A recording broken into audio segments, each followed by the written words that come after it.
Welcome to Deep Roots Family Farm. We are doing a homestead tour today.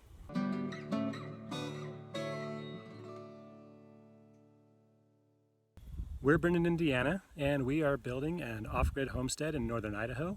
We've been at it for about a year and a half. We have a long way to go, but we wanted to show you today what we've gotten done so far. Let's go.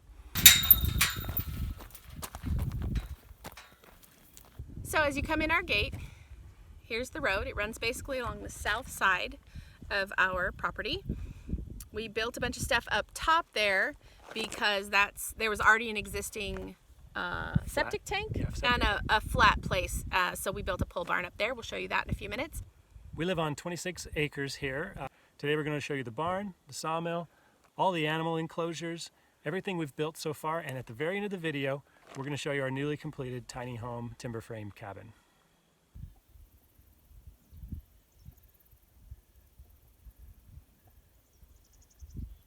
Our property line goes to the top of this hill right here, this ridge. It starts at the road and goes over the ridge and all the way up into the woods back there. That's our north line.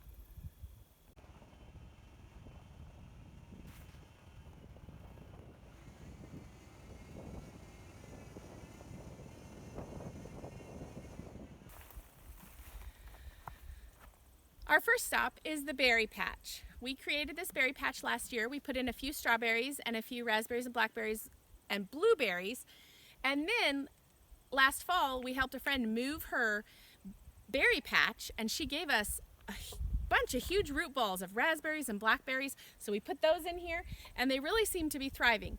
We also put in some extra strawberries this year in hopes that we have a thriving berry patch. We did make this fence to keep the animals out. It was a lot of work, but most of it's cut-offs from the sawmill, which you'll see in a second. So let's have a look inside. Is that one ready? It is ready. This is our first blackberry. Is it ripe?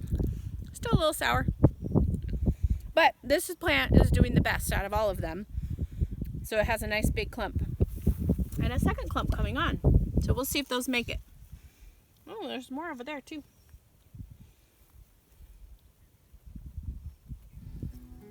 Blueberry.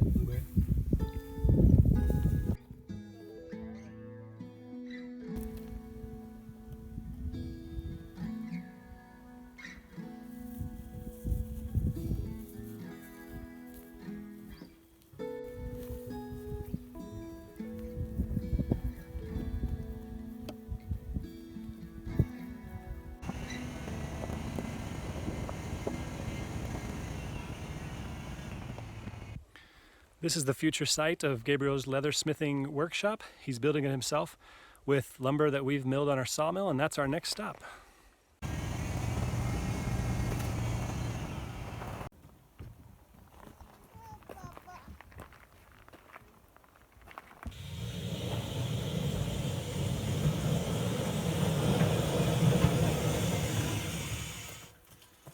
This is our sawmill.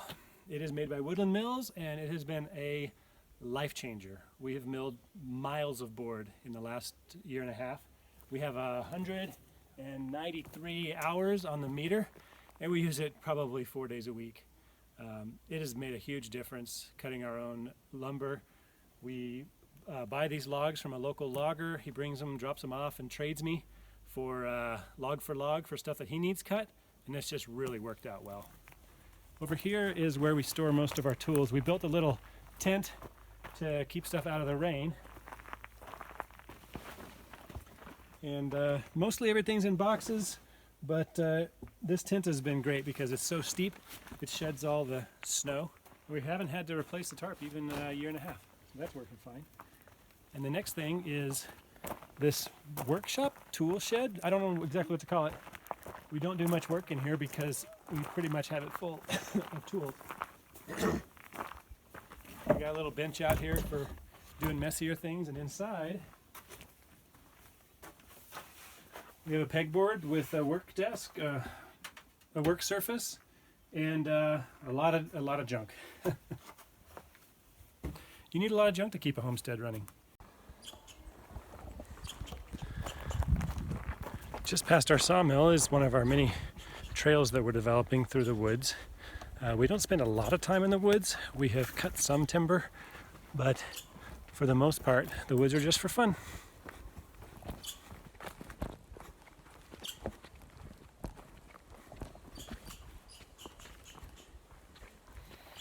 So directly across from the sawmill is our cow paddock. We created this last year right before winter as a way to keep the cows close because it was easier to feed and water them, and there really wasn't grass for them to graze in the winter anyway. We did build this kind of shelter for them to get out of the cold if they want to. They never really use it that way, and there's a milking stand in there. I'm hoping to revamp that soon. But one thing that we're in the process of revamping is the fencing. The cows do break out of here.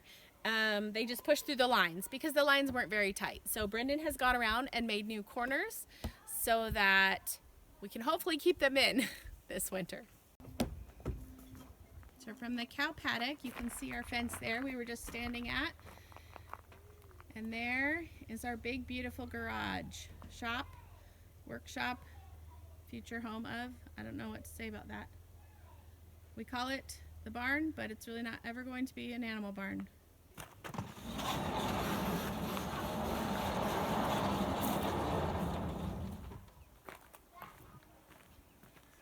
This is our 30 by 40 pole barn, which we built last year. It's currently housing two 32-foot trailers, which we lived in over the winter time.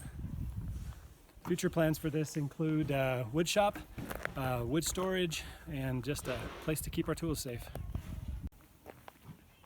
So as you saw when we came up the drive, there are two large piles of hay behind me just along the driveway along the south side of the cow paddock. Coming over here, we keep our alfalfa storage here. That's usually what we use for milking. And then right next to that is the very first chicken coop that we ever built. Right now it houses ducks, but it was the first one if you refer back to our video about the chicken coop build when we first got here. That's it.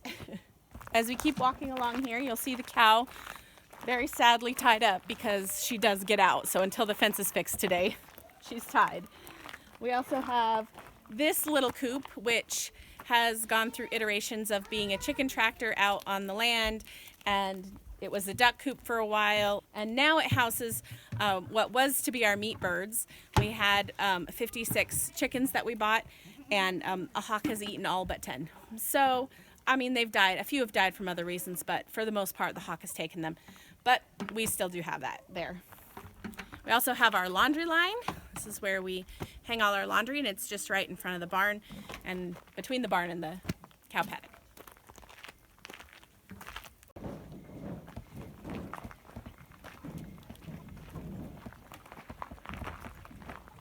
Kind of on the north side of our pole building, we have our laundry setup. We have lines run from our solar heater that Brendan built last year. And the lines run down here and into this wash tub, and that's how we do laundry off grid.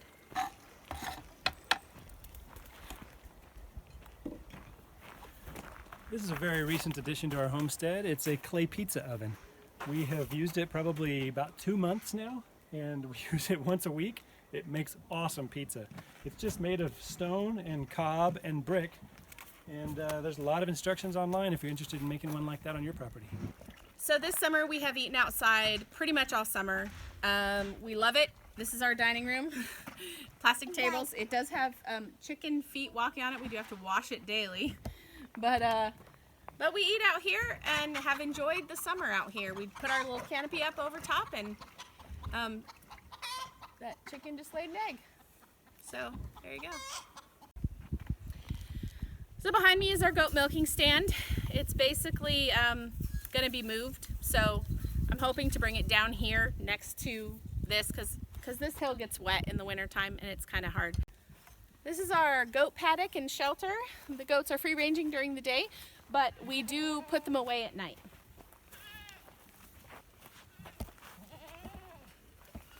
Right down the hill is our buck paddock and cow jail. That's what we call it. We keep our bucks locked up during the day, during the summer months. Basically after kidding in the spring, we have to lock the bucks up until we want more babies made in the fall. Goat gestation's 5 months, so we kind of keep them locked up in there. And the cows, when they break out, they go to cow jail, which is that paddock as well. So it's kind of dual purpose. This is our main chicken coop.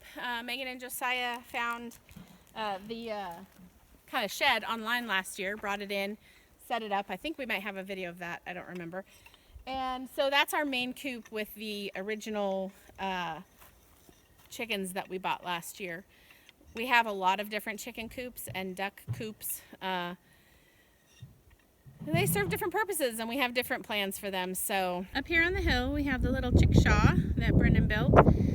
Kind of took the idea from Justin Rhodes' plans for his pretty shaw, and it houses my colorful egg layers, and they were supposed to move around the pasture behind the cows and sheep as we rotated them this summer, but as the drought dried everything up, it just ended up sitting here. Next, the gardens. So now we're at the gardens. The gardens are up here on this little rise that is, for perspective, I'll turn around and show you the pole building, and all of our stuff is back here. And we're kind of out on the rise on the north side of the property. Our house is going to go out here on the rise, so we started building some gardens out here. We have several gardens so that we can try different methods of gardening. This one is a Charles Dowding no-dig garden where we just put cardboard and then like soil, and I planted in it, and it worked great. Everything came up, and then due to our flimsy fencing, the cows and goats got in. Megan's garden, we call it Megan's garden, but it's over here. Her and Josiah built that, put in most of our vegetables that we were supposed to have over the summer, and everything was going pretty well. That's kind of we just took like all of our bedding and compost out of our like animal beds and put it down in there and planted in that. It worked pretty well, but the goats and cows broke in. So then we have like back behind there is Emma's garden, kind of right there. And Emma wanted to do her very own garden, so she did. And it was beautiful and wonderful, and she had flowers, and she was trying to do a few tea plants and a few vegetables. She had a beautiful pumpkin. Guess what happened? The cows and the goats broke in. They always do. Our fencing is not great. So Emma has been working on getting her fencing more solid. We will, before spring, work on getting our fencing more solid. It helps that our cow paddock is getting more solid. So it's all trial and error. We'll try again next year. These are 12 solar panels. They generate at the high point about 3 kilowatts of power a day. We have them wired up to the pole barn where we have charge controllers and inverters to run all the power. It keeps up pretty well in the summertime, but in the winter we still run the generator pretty often.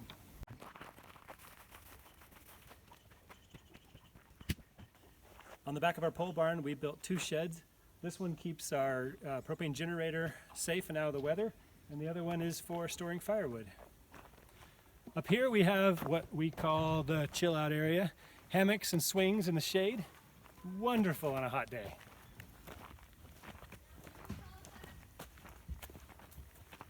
That's what I call it. Wouldn't it be great if it broke right then? That'd be fantastic. Flop. Also, if you recall, this Swimming pool is our swimming pool that the kids built this summer.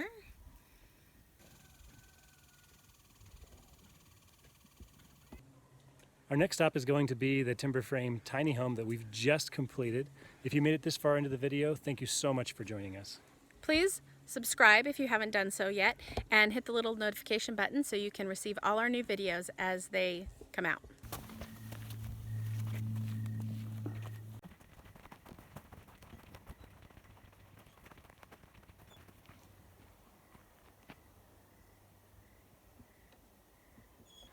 This is our newly completed tiny timber frame.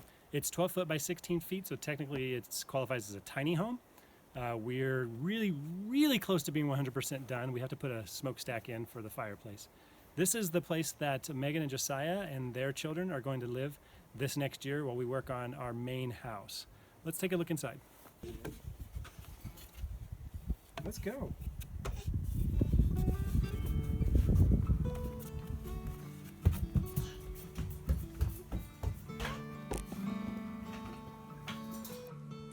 This structure was built using mortise and tenon joinery. It's a very traditional way of building. We've done a lot of videos on our channel about this project. Feel free to check those out. And thanks so much for joining us for our off-grid homestead tour.